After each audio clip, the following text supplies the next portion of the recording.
Hello! This is Lucia for the final assignment of the English C1 level class. And today I'm going to talk about both my passions. And the first one, it might be pretty obvious since I study wine tourism, is wine. And the second one is, as you might have not guessed as easily, mythology. I love mythology, knowing that people could invent these histories to explain what happened around them has always intrigued me, and besides, it's fascinating to hear histories about incredible heroes, powerful gods, magical creatures, and it's something that just amazes me. So today we're going to talk about both. And if you know a little bit about mythology and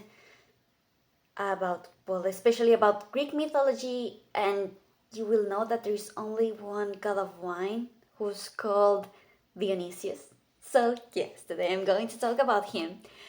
And it's quite funny because the history that I'm going to tell today has nothing to do with wine, which kind of doesn't make sense with my first statement, but I think that is a history that's worth known, and I think it's a pity that no one knows about it. Well, not no one, but it's not common knowledge. So let's talk about the origins of Dionysius. So, let's begin. You know Zeus. He's the king of the universe and the Olympians and king of all gods. Well, he was just chilling, looking for his new victim or aka lover. By the way, I'm going to give my personal opinion because I think this is a funnier way to explain this tragic history. And let's continue. He was looking for his next lover and he found his daughter, Persephone, the one he married off to Hades without her consent. Wow, what a great choice!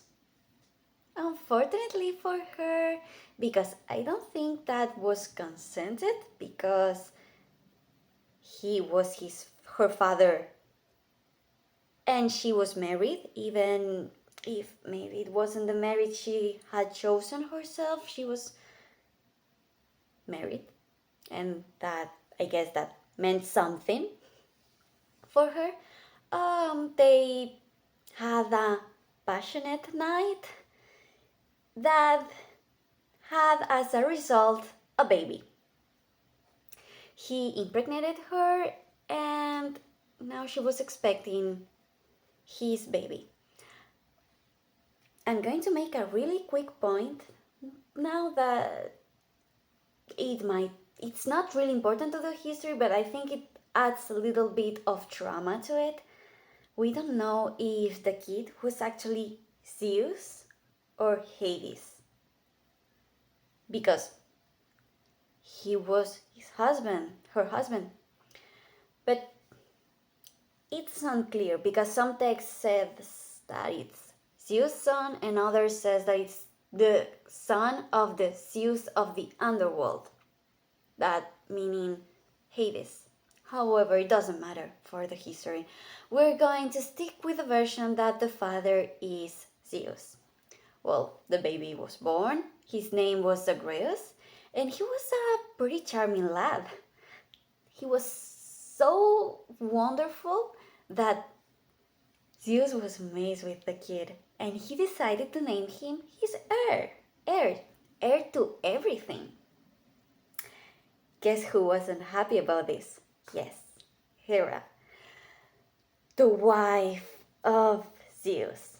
And of course, because she wasn't going to punish his husband as she should have, because, well, he was the one who cheated on her, not the baby. The baby had, well, he was born because of it, but he didn't ask for it. Well, doesn't matter. It's always, says Hera, it's always better to punish the baby who has nothing to do with it. Well, she talked with the Titans, the creatures that were dominating the universe just before the gods, and convinced them to get rid of the kid. Yeah, kind of. She didn't want to get her hands dirty with doing it herself, so he convinced it to someone else to do it. Well, one day, Zagreus was walking around the underworld because that was where her mother lived, and found the Titans, or they found him, took the baby, and turned him apart. They took piece by him of the kid and devoured it. Yes. As cold as it may seem, as cruel as it may seem, they did that. Unluckily, someone was in their way to rescue him. We don't know if it was Hera or it was Hermes. Doesn't matter. The deed was already done, and the only thing that one of these could save was the heart of the kid.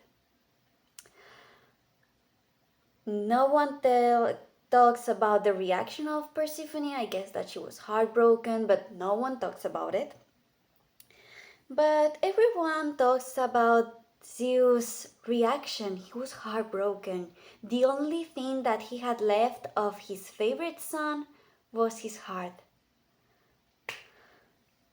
Luckily for him, he was an almighty god and he could do something about it. This part has two versions, but both of them are pretty dark. Zeus found a princess, and, well, a pretty princess, nothing unusual for him. The thing that was unusual is that he ate the heart of the kid and impregnated the princess. Or according to the other versions, he made the princess eat the heart and then impregnated her. I mean, I hope it's the first version, because the other one is too cruel. Anyway, it doesn't matter. She was pregnant with the child of Zeus, but with the heart of Zagreus. That way, Zagreus would be reborn. Guess who wasn't happy with it? Hera! Of course, he hated the idea of the kid coming back. Of course, not only her husband cheated on her again, but was going to bring back the kid that she hated. What did she do? She disguised herself as a mortal and went to talk with the princess and told her, yeah, Zeus, he doesn't love you as he loves Hera. Like, how have you seen him? Have you seen him in his real form? In the form he used to seduce Hera? No, I don't think so. Well, he doesn't love you as much as her. And Semele, the princess, was pretty proud and said, no, I'm going to carry the heir to the universe. He must love me way more than to his wife. What did she do? She fell into the trap and asked Zeus to present himself in his real form, in the form that he used to seduce Hera. Zeus, who knew that he promised to give her anything she would ask, tried to persuade her to not to ask that because she could die. But she was determined. She didn't care she wanted to see him. Obviously, she died. Like when he presented himself with his lightnings and thunders and his magnificent divine form, she was reduced to ashes.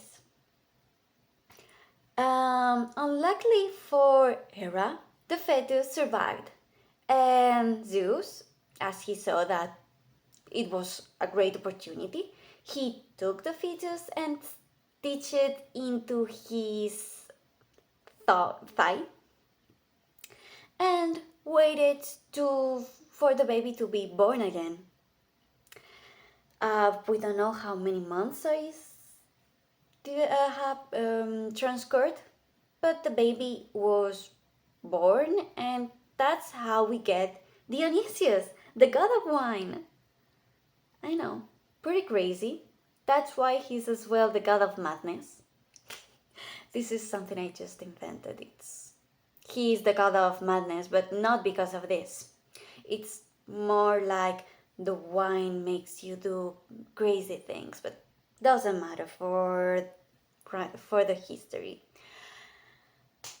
And this is how we got to the god Dionysius. He's technically, well, his heart is the heir to the universe. And that's something some people used to say